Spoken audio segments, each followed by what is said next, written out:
Hello viewers, welcome to my YouTube channel. It's your number one tutor on this channel, the Science Demystifier. In today's video, I will be carrying out the live titration involving potassium permanganate and iron 2 sulfate. So in the burette is where we have the oxidizing agent, which is the potassium permanganate, and I'm going to be pipetting 25 cm³ of the iron 2 sulfate, which is the reducing agent, into the conical flask. Mind you, this titration does not require any form of indicator because the oxidizing agent is already colored. So there wouldn't be any need for us to add any indicator. So let us pipette 25 cm³ of the reducing agent into the conical flask.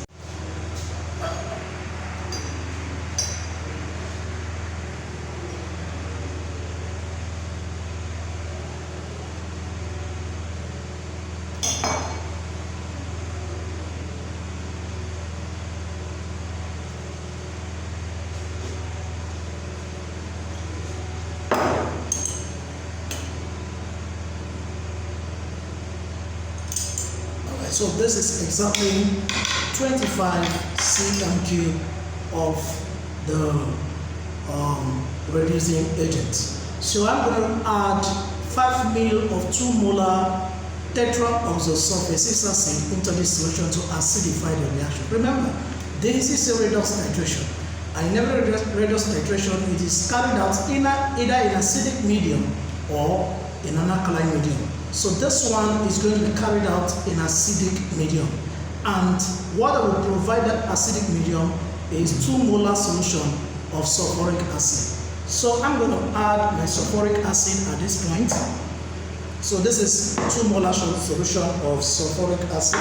So I will drop, measure 5 cm³, 5 ml. Okay, I got it. So this is 5 ml. Pour it into the reducing agent before carrying out the titration. Okay, so next is for me to start my titration. Now remember that the first titration I'm going to carry out will be the rough titration, just to enable me know the range at which the endpoint occurs. Okay, so that is what I'm going to do now. So, sorry, I'm going to remove my funnel.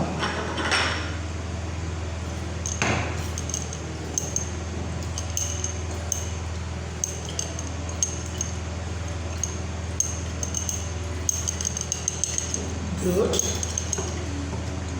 Okay, so I have my endpoint around this is 17.9. Remember, I told you in my previous video when I did a theoretical analysis on the redox titration, and I said that the ideal endpoint for this titration is 18. Now the ideal endpoint of this titration doesn't really mean that the real endpoint will be exactly 18. Remember, we have different ways we prepare this solution. We have different factors that can affect the concentration of the permanganate solution.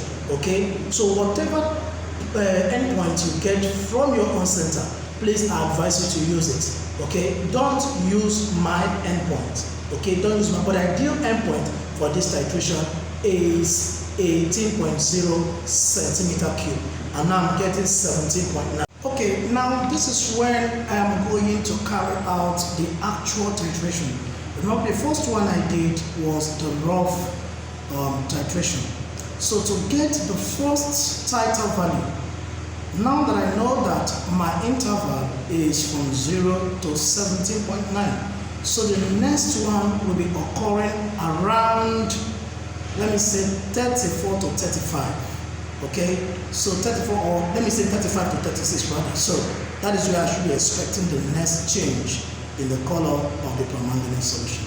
So I will allow the titer to, I'll allow the volume of the liquid to flow into my conical flask until when I get to 35, I will now slow down and start adding in drops. Why do I need to do that? So that I can get an absolute titer value.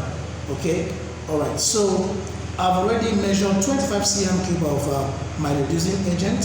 So the next thing is for me to add 2 molar solution of tetraoxosulfate 6 acid. 2 molar solution of tetraoxosulfate 6 acid.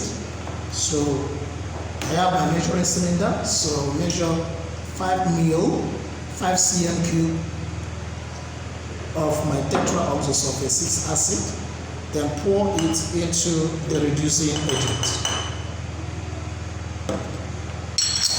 Okay, so shake, and then I will start my titration. Remember the first titration, I started from 0.00. So this one I'm starting from 17.9. So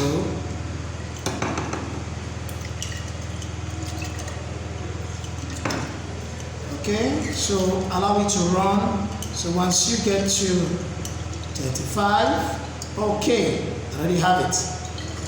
So this is the color change now, which indicates the endpoint, that we have gotten the endpoint for this titration. So the volume of the potassium permanganate used is, here we have 36, okay, 36. So by the time we subtract our initial from our final, that is 36, 17.9 from 36, we should be able to get the endpoint for this year's titration. Okay, so now let us go to our table. I'm going to show you how to arrange your observation table for you to get maximum score. Please, this is to direct all our science teachers, chemistry teachers out there, and also our students to be able to follow and do the right thing. Okay, so let us see how to arrange your table. Alright, so this is the format your table should have. So we should have the volume of the bed, written and the upper part of your table. And then remember that all your title values must be to 2 decimal places. 2 decimal places. So here is your direct readings. You have the final, initial, the volume as usual. We all know that.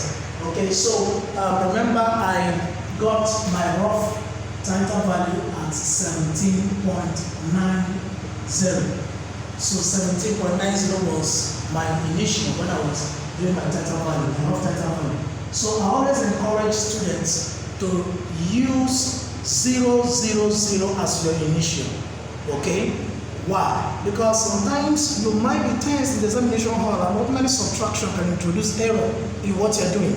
So to avoid such errors, ensure that all your initials, that you keep it at 0.00.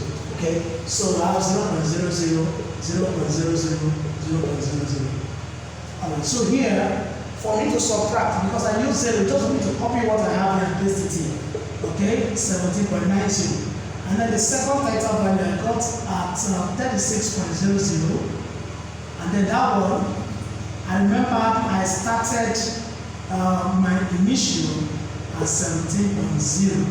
Okay, so because of how I carried out my own titration, I started the first title with an initial of 17.90. But I encourage you to always start your initial from 0.00. Okay, so when you subtract this, you will be getting that is 18.10. Okay, so now even if you want to get 2 to 3, 4 titles, there is a way we go about it. You might not need to waste the solution or to carry out more titrations. All you need to do is to manipulate other values using the error margin of plus or minus 0.1, and then you'll be able to generate other title values. So for me to get the second title value, I simply need to add 1 to this value, 0.1, and I call this one, let me say 36.10, okay, just to get a little difference. And when I add it, I should be getting 18.20, or about 18.20. So with the first title value and second title value, we can now calculate the average volume of the potassium permanganate used in the titration. Okay, so remember that the solution that they will ask you to find its concentration must be the potassium permanganate solution. That is the unknown solution, because it is impossible for you to accurately determine the standard concentration of the potassium permanganate because of number one, its solubility in water, and number two, other factors are associated with its preparation.